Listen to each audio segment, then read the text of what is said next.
If f of x equals this integral, then what's the derivative? Well, the main idea is that the fundamental theorem of calculus says that if you have the integral from a to x of some kind of function, say of t dt, and then you take the derivative of it, that the derivative will cancel out the integral, the dt at the back is part of the integral, and you can just plug in the x.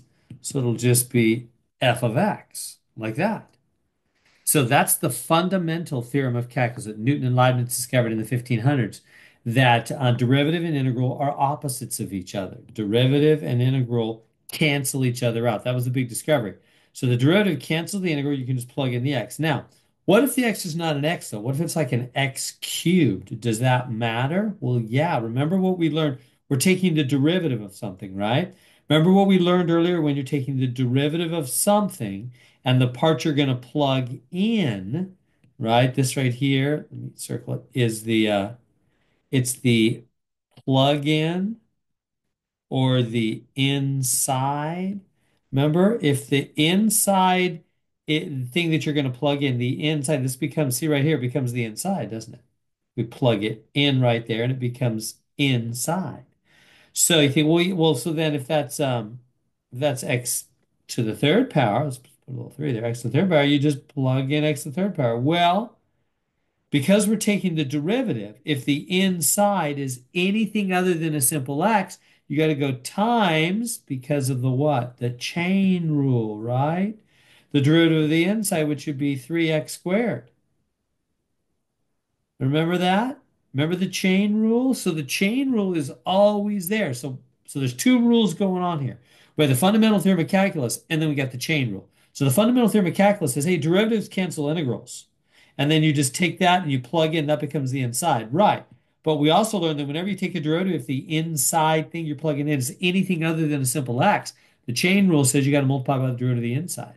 So we go, oh, okay, okay. So we're gonna come up here then. We're gonna, right, they want f prime, so I'm gonna take this, I'm gonna go prime, which is gonna cancel out that integral, and the dt is part of the integral, and just gonna plug in the x cubed. So it's gonna be x cubed to the fifth power, right? I just plugged in the x cubed right there for the t.